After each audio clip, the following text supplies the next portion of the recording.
Jautājums ir no Spiritualized.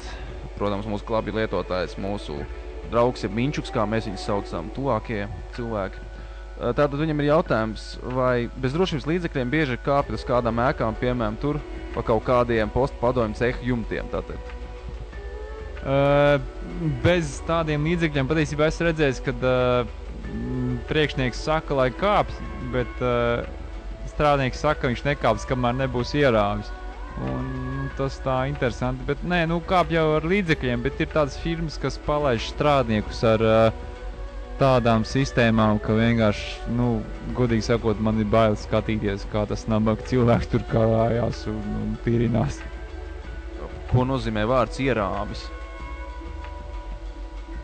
Viņš, teiksim, ir iekāpis tajā sistēmā tādā, kas nu, teikšu godīgi, spiež kājstarpi tā, kad, man liekas, acis spiežās no acīm ārā, un viņam vēl kaut kas tur jādara karājoties. Nu, nezinu, vai tas ir prāta darbs. Tā. Nu, tad nākošie jautājumi mums vēl nav ienākuši, tā kā es varbūt turpināšu saviem jautājumiem. Vai ir bijuši kaut kādi, varbūt jautājums būtu vienkāršāks, kurš ir bijis, tā teikt, interesantākais vai ekstrēmākais kāpiens tieši uz Rīgas jumtiem? Uz Rīgas jumtiem bija interesantākais, ka es strādāju tādā firmā Falkors, un tur mēs Petra baznīcai torni likām režģus priekšā, lai teiksim, turisti nekristu ārā, jo viens pirms tam bija nolidojis lejā un pret pulksteni atsities un tur uz bruģi nokritis. Nu, skats nebija patīkams, bet nu, mums vajadzēja uzlikt restes, tur, teiksim, no ārpuses. Un vējš bija kaut kādi tur augšā, nu, 30 metru sekundē nebija, bet, nu, savi 20 bija. Nu, bet bija tā, kad tu atlaidi rokas vaļā no tā torņa, tad tev aizpūš metrus 10 prom no tā.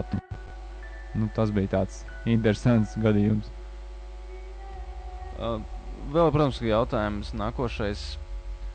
Nu, varbūt tagad nevarbūt ne tik daudz par Rīgu, tad varbūt sāksim ar to, cik vietās tu esi bijis tieši ar alpīnismu ārpus Rīgas, kur tu esi bijis, teiksim, tieši ar kāpšanu kalnos saistīts kādās valsts, kādās vietās? Teiksim, tīri tā, kā ar profesionālu alpīnismu esmu bijis tīri jau kā Krievijā, Kaukāzā divreiz mēs bijām, un tad es vienreiz jau biju arī Āfrikā, Kenijas kalnā mēs kāpām, bet par cik man pašūta bija ļoti, ļoti slikta, un man likās, ka ja nees galvas atdošu, tad nezinu, kas būs, bet, nu, un tad vēl būs arī, protams, kad tanī pašā Eiropā arī izbraukā, teiksim, daži kalni kā Alpi un tie paši Tatri, un tad vēl arī ir arī būts uz Himalajiem, bet Himalajos tur bija vairāk kā trekings, kā pastaiga pa kalniem, tādā veidā.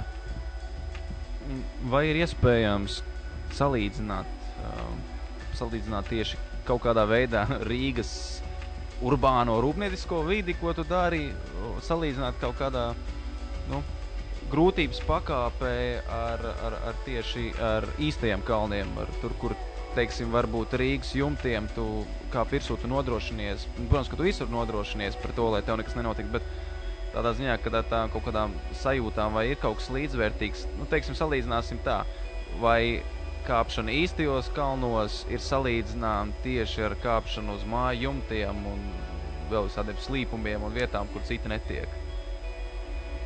Viens ir kalnos tas, ka tur ir, teiksim, nu, slīpums daudz lielāks un tas viss, kas tev jādara kalnos, ir daudz ilgāk un grūtāk, jo tur sākot ar tiem pašiem 3–4 tūkstošiem jau sākās retinātais gaiss, un tas jau tev pagrūtina to iešanu.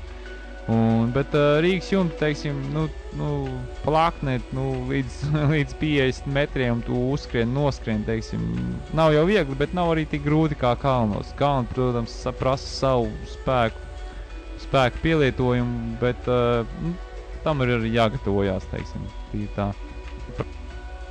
Nu tālāk, uz pāris jautājumiem esam atbildējuši, tagad atkal mini pauzīte, un tad jau atkal turpināsim.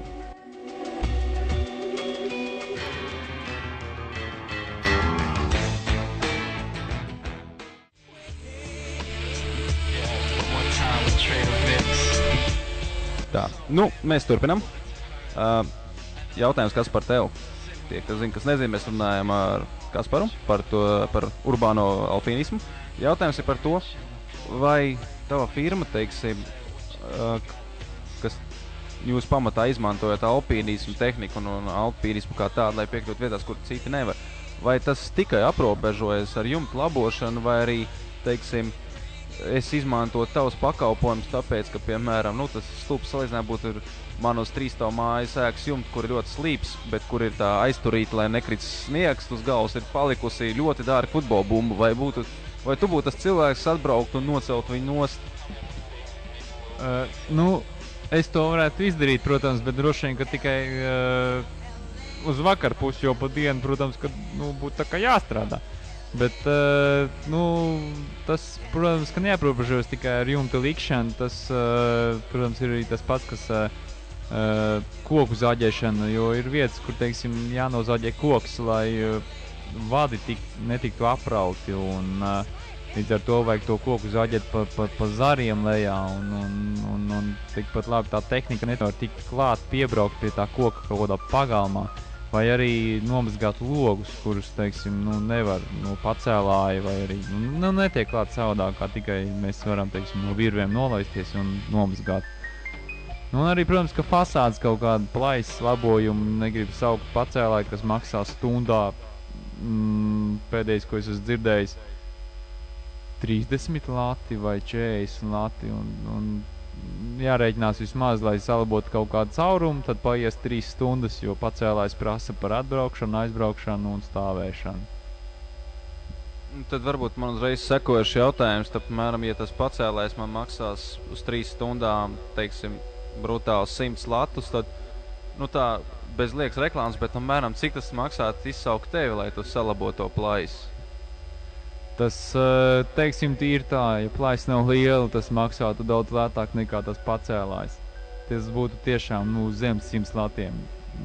Tā kā rēķiniet paši, ja pacēlājs maksātu, teiksim, 100 latus un plus vēl darbs, tad teiksim, šāds maksātu zem tā pacēlāja summas burtiski. Tātad tas man sanāk lētāk gan pa pacēlāju, gan pa celtnieku darbu. Vēl jautājums par tiem pašiem kokiem man interesēja, ja jau viņi atrodas, piemēram, es apmēram iedomājos, ir māja pagalms, tā kā, teiksim, vecā Rīgas daļa, tur, kur Brīvības iela, tur ir daudz tādu pagalmu veidīgie, kur arī koki aug. Tad kādā veidā tu to izdari?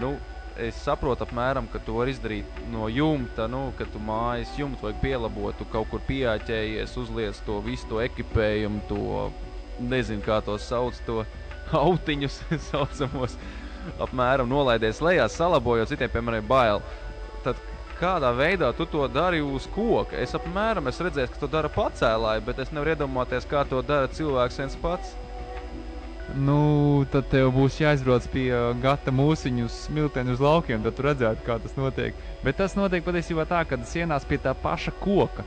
Un, protams, ir ļoti dīvaini zāģēt koku, kas stāv virs tevīm, bet tu esi piesies zemāk, un tas koks,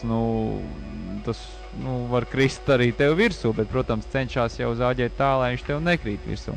Bet, ir tā sajūta tā dīvaini, ka tu esi piesies zemāk nekā tas, ko tu zāģē. Tātad sanāk tā, ka tu uz izteicienu tu zāģē to zarus, kuru pats sēdi. Bet, labi, tas viss kā būtu skaidrs man, bet tomēr man nav skaidrs īsti iedomājies. Tu piesienies zemāk, tu zāģē no augšas, kaut kā, liekas tā dīvaini, ka tu zāģē tas, kas atrodas virs tavas galvas, un īstenībā, ja tu nepareizi bišķiņ nozāģi, viņš uzgāžas tev virsū. Tad varbūt nevis par to, ka tu uzgāžas virsū, bet kā nostrādāt